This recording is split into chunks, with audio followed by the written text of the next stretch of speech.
Well, that was the penultimate episode of Vikings, the last episode until the season finale.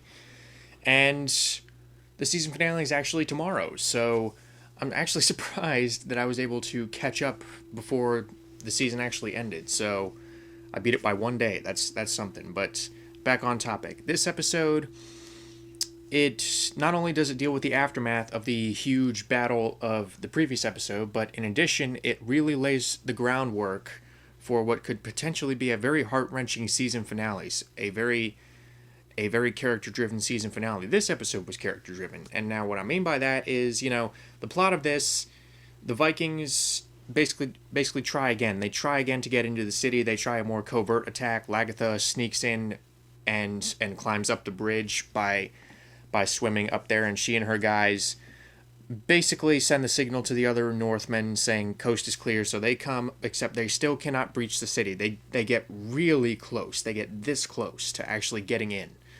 But unfortunately they decide to fall back to save their guys. So that's that's what's happening on the whole war front when it comes to Paris, and this actually has the French people scared. They're like, "Oh my god, they almost got in." So we need to send an emissary. We need to actually try and treat with them, ask them to lift the siege, and basically say, what do you want to lift the siege? So that's what they do. They actually send Count Odo to the actual, or not Count Odo, but they basically send a small group of guys to the Northmen camp and say, what do you want to lift the city? And Bjorn says, you will have your answer tomorrow. Now, in addition to that, we occasionally cut back to Wessex, in which we see Egbert is basically tightening his hold over basically all that's his, mainly in his own household, because Aethelwulf basically asks him, would you have been willing to let me die? And Egbert, what could he say? He says, of course not. How could you even think that? I mean, I intend to leave everything to you. I intend to leave you not only Wessex, but the Kingdom of England. And you are so important to me. And basically, he ensures Aethelwulf's loyalty. So he just manipulates Aethelwulf. Aethelwulf is such a moron.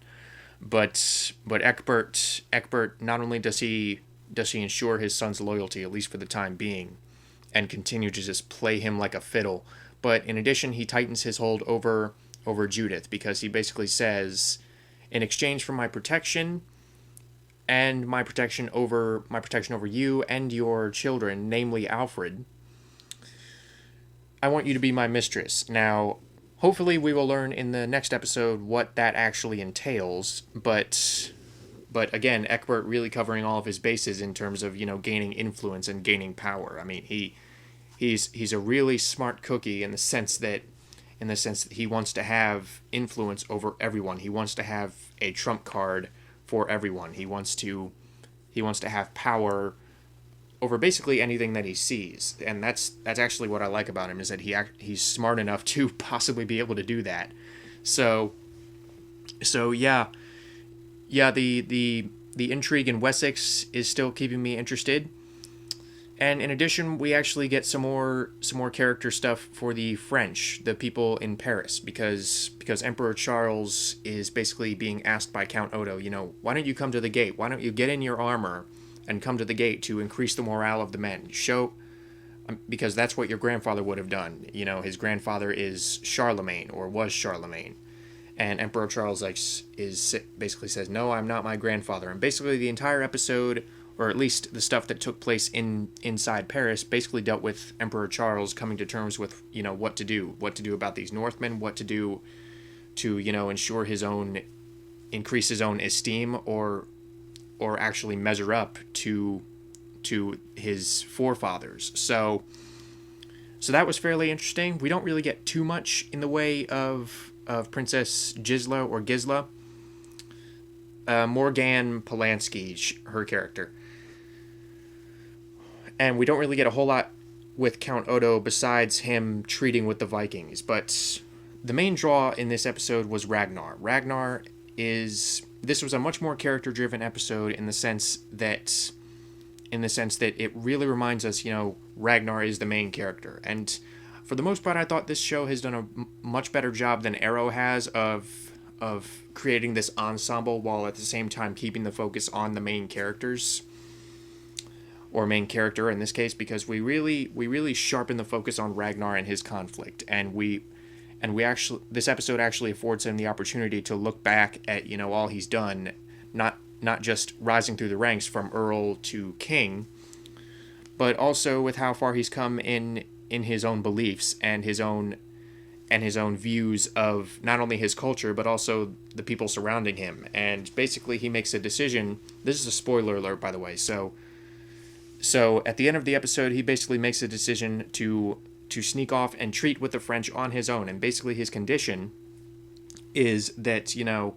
what I want is not tangible, or at least what I want is not nearly as tangible as what you were offering. I mean, you're offering me money, and you're trying to bluff me. I mean, he calls their bluff. They basically say, oh, you have to decide on whether or not to accept our terms quickly because reinforcements are coming. And Ragnar calls them on their bluff, and he says, I want to be baptized. And they say, why? And his reasoning is that when he dies, he says, I'm a dying man. I mean, he's slowly succumbing to the wounds he received in the last episode. He's vomiting up blood. He's dropping in and out of consciousness. He's really not in too good a shape. And he basically says, I'm a dying man, and when I die, I want to be reunited with my Christian friend. He wants to be reunited with Athelstan in heaven, and his method of doing that is to be baptized. So basically to abandon his gods, the Norse gods, and convert to Christianity. Now, granted, a lot of that has to do with his desire to see Athelstan again, rather than any sort of honest conversion to another religion. But nevertheless, it is a pretty significant move on his part, because basically all throughout this episode he's going through visions, and he's basically watching the people surrounding him try to make plans to take the city. He's watching the siege itself from the sidelines. He's seeing visions of Athelstan, reaching his arm out, almost like this sort of heavenly being. He's seeing all these creepy visions, and once again we get a return to the really creepy visuals, creepily creative visuals that this show does pretty well. These very surreal and very cerebral imagery that I just loved, and I think really enhanced the story, really help to convey the characters' internal struggles without necessarily coming out right and saying it. There is room for interpretation there, or at least more room than if the characters actually came out and said, this is what I'm feeling. So yeah, really all throughout this episode we see Ragnar struggling with this raid. My heart just is not in it anymore. I mean the Viking culture and all of you people, my heart is just not in it anymore. So him making this decision, and he actually gives a pretty rousing speech. Because after the Frenchmen come to the encampment and basically propose, we should negotiate whether or not you lift the siege, and all the Vikings are talking, why would they want to propose terms if they know we can't breach the city? I say they're scared. I say we get in there and kill them all, or I say we accept. I mean, we've lost over 1,000 guys, and blah blah blah. They're talking, they're bickering, and Ragnar says, and Ragnar all of a sudden comes up. He stands in the middle of all of them, and he basically goes on this long speech where he says, I did not become Earl out of my own ambition.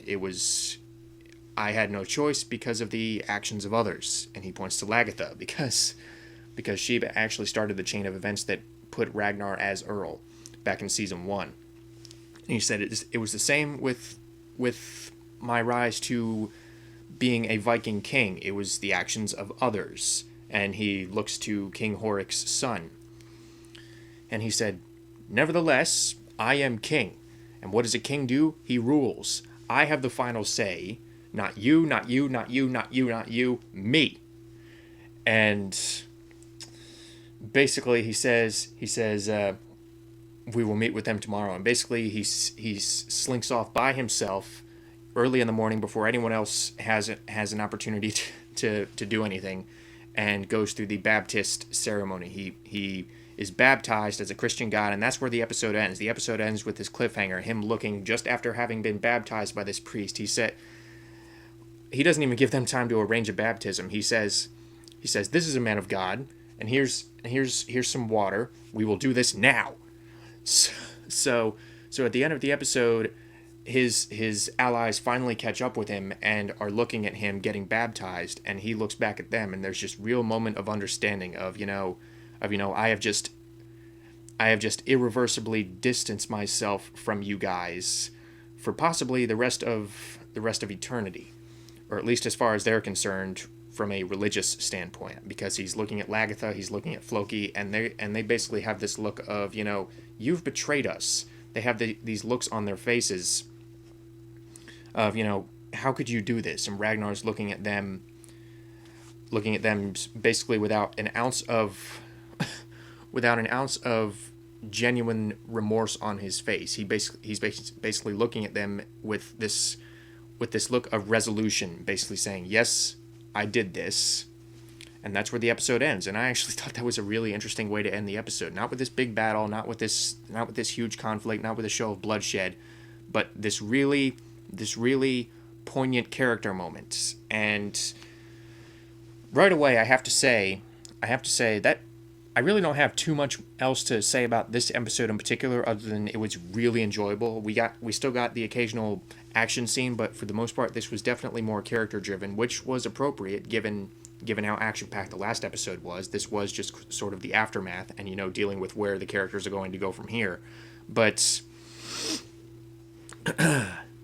yeah, I really hope this means that Ragnar is still on the show. I hope this doesn't mean that Ragnar is going to be killed off in the season finale, because that seems to be where they're going.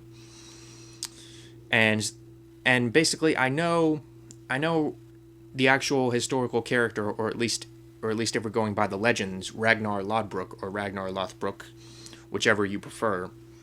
He was this famous Viking figure, but in actuality, his sons were even more famous than he was.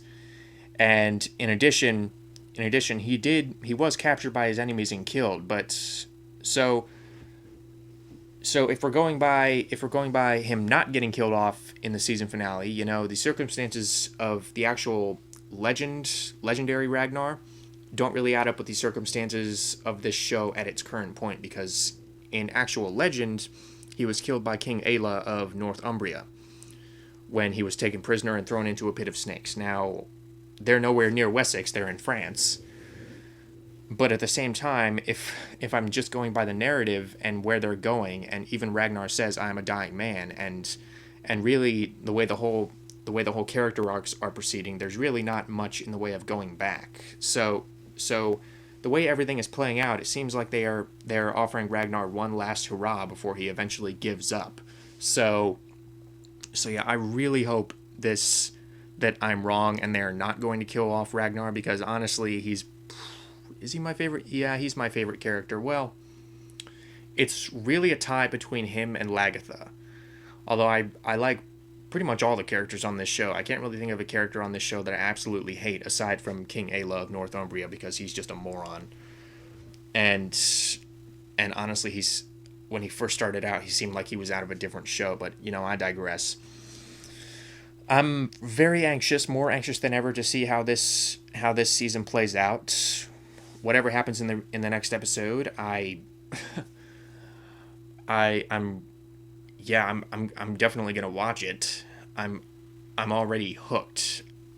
To say that I'm going to watch the season finale of Vikings should go without saying. So, yeah.